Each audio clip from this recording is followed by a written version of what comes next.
Former President Donald J. Trump is likely to go down as one of the most quotable presidents of the United States in U.S. history. Trump has made his stamp as America's 45th president for his stream of consciousness hot takes on his Twitter account, which was permanently suspended as of January 2021 for said hot takes and his many off-script press conference quips. Trump has never seemed shy of uttering the first thoughts to cross his mind.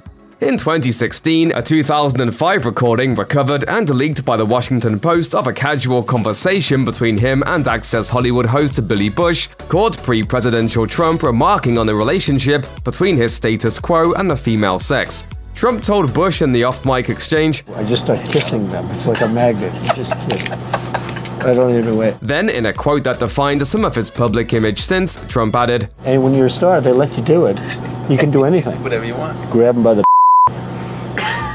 Following that leaked tape, Trump offered an apology via video per the New York Times. The then presidential candidate said, "Anyone who knows me knows these words don't reflect who I am.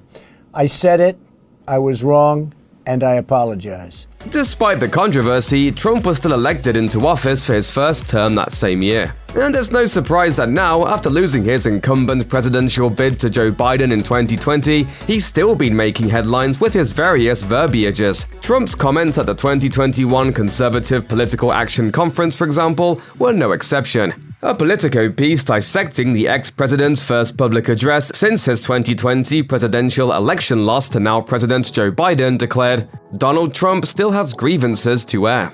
At a Conservative Political Action Conference in Maryland on February 28, 2021, Trump reiterated, per NBC News, his disproven claims that he only lost the 2020 election due to widespread voter fraud. Trump reproclaimed to a loudly cheering audience at CPAC, "Actually, they just lost the White House. This election was rigged."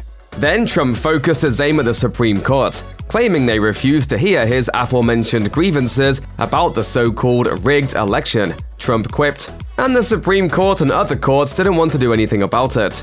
According to Insider, Trump and his team had filed upwards of 40 lawsuits protesting the election results after Biden's declared victory on November 7, 2020. As the publication noted, all 40 were either dismissed or withdrawn by Trump's team. This did not stop the former president of the United States from making the boldest declaration of them all at the 2021 CPAC. Trump stated, "It is far from being over. We will be victorious, and America will be stronger and greater than ever before." Who knows?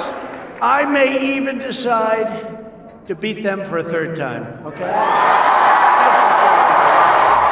We suppose we can expect a 2024 presidential run from number 45 again? According to Good Morning America, he declared at the 2021 Conservative Political Action Conference that Republicans will take back the House and win the Senate, before adding that a Republican will also make a triumphant return to the Oval Office again in 2024. He then teasingly said in true Trump fashion, "And I wonder who that will be. I wonder who that will be. Who will that be? I wonder." If Trump's hint that this who is indeed himself, then he faces some awfully stiff odds in 2024. Grover Cleveland was the only example of an incumbent president who lost re-election only to win on a subsequent bid, per Insider. After losing re-election to Benjamin Harrison in 1888 while he was the 22nd president, Cleveland succeeded in 1892 in defeating Harrison to become the 24th US president.